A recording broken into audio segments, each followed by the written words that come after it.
Hey guys, welcome back to Electrical Car Repair Live. Our mission in the garage is to save you guys as much money as we can. That's why we make these absolutely free videos and we teach you how to fix your car for free. Let's go ahead and start on it now. In today's video, guys, we'll be working here on a BMW E46, guys.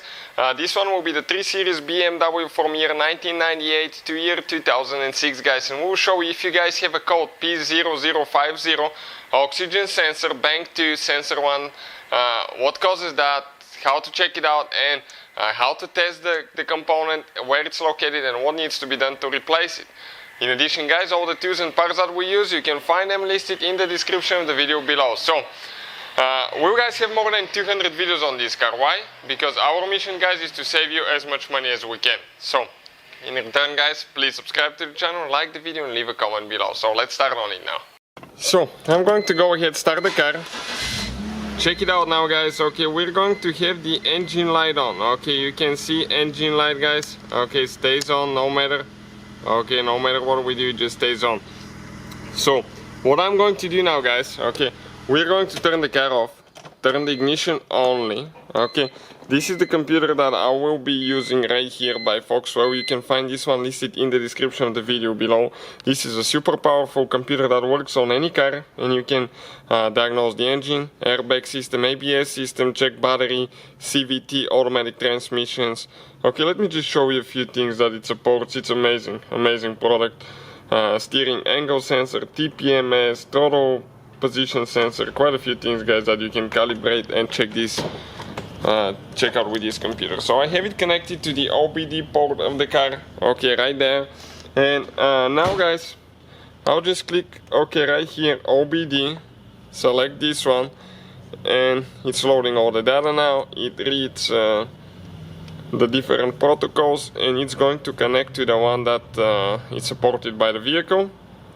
Okay, and in our case it's this one right here. You can see it got a little bit slower, so that's the one that it's picking now. And in a little bit it's going to give us all the information here. It will be any minute now.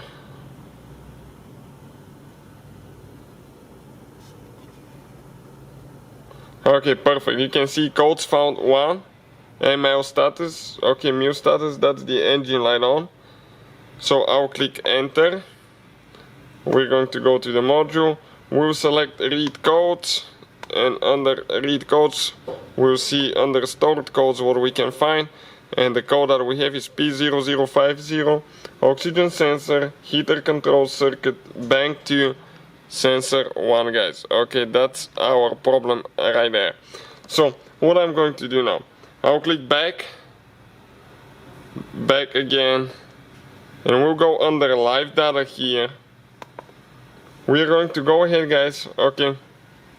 In order to test your oxygen sensor, you have to make sure that the engine is warmed up. That way you will get an accurate reading. And we're going to compare sensor bank 1 and bank 2. Bank 1 is for cylinder 1, 2, and 3. Bank 2 is for cylinder 4, 5, and 6. And they should give almost identical diagrams. And if one is bad, you're going to see it's not going to give us a good diagram. So I'm going to go right here and we'll select oxygen sensor current, bank 1, sensor 1. Bank 2, sensor 1, this is the bad sensor. We'll select this one, and then we'll go and select bank 1, sensor 1. Okay, over there. And we'll click OK, view data. And okay, let me start the car now. And when I start the car, guys, okay, the first few seconds, or if the engine is not warmed up, the first few minutes, the data might look the same. It won't be moving because it's adjusting all the values, and when it warms up, then it starts reading the data from the oxygen sensor. But right now our engine is warmed up, so let me show you guys, okay, what is happening here now. Okay, this is the bad sensor. Okay, sensor 2, the good one is sensor bank 2, sensor 1 is the bad sensor, bank 1, sensor 1 is the good one. So the bottom one is the good one, the top one is the bad one. And when I give it gas, you can see the bottom one changes, the top one doesn't. I'm going to go to click one graph here now. two graphs, okay, and this is the good sensor on the bottom, this is the bad one. Check it out how the good one, okay, changes and goes up and down when I rev the engine up. Okay, and the sensor will go up and down. And the bad one, guys, it doesn't do anything. This is bank 2 sensor 1, bank 1 sensor 1. So what is causing that now, guys? Okay, we're going to show you in just a minute. So I'm going to just turn the ignition off quick, and I'll show you what we'll be doing now. So we have the hood open of the vehicle now, guys. I removed the cover, okay, for the ignition coils right here. You can check it out on the channel if you don't know how to, but there is 2 caps that you remove, and there is 2 nuts with 10mm. You remove it and you pull it out. And this is the cover for the oxygen sensor and ignition coil, for oxygen sensor and fuel injectors. It has 2 plastic covers. You remove those, and then you have 2 bolts that you need to remove. And after that, now let me show you. Okay, right here on the engine, guys, cylinder 1, 2 and 3 is bank 1, cylinder 4, 5 and 6 is bank 2. So the oxygen sensor that we're looking at now that's bad is on bank 2, guys, so it's towards the back. Oxygen sensor bank 1, okay, is this guy, okay, down there. Okay, you can see it. Let me grab something to point at and show you what we're using to remove and replace oxygen sensors as well, guys. Okay, so let me find now a screwdriver that we need to get, and I'm going to get the socket to show you which socket we use for replacing oxygen sensor, because this is one of the easiest things to do. Now, the bad sensor in our case, okay, this is the good sensor, bank 1, bank 2, okay, the sensor is all the way back there, okay, this thing right there. This is the bad sensor. Sensor 1 is upstream oxygen sensor. This is the one before the catalytic converter. And bank 2 means it's on cylinder 4, 5 and 6. And if you come to your engine right here, it will be that cable for bank 2. This is for bank 2, this is for bank 1. And all we have to do, just pull it out. Okay, you disconnect it here, guys. You disconnect the cable. And if you cannot reach the wires, okay, they just clip towards the back. Okay, you can see it goes around and comes down.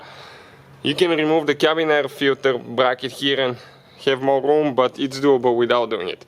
And this is the socket, guys, that we use. This is the oxygen sensor socket. This is amazing too, and if you're replacing oxygen sensor socket, you will need that thing. It has a special canal that the wires go through. It's super sturdy. We've used it for more than a year probably now, and we haven't broken it, so I'm surprised. You can find it listed in the description of the video below. Also the sensor for that car will be listed, the replacement new sensor and where we buy them from, in the description of the video as well. In some cases you might need to remove the secondary air pump if it's in the way, so we can reach things, but it's doable, guys, definitely doable. So that's how you guys do it. We'll have a complete video for replacing all oxygen sensor coming soon. If you need to see that, check it out. Thank you for watching, guys. Please subscribe. Hopefully, guys, the video was helpful and we were able to save you money.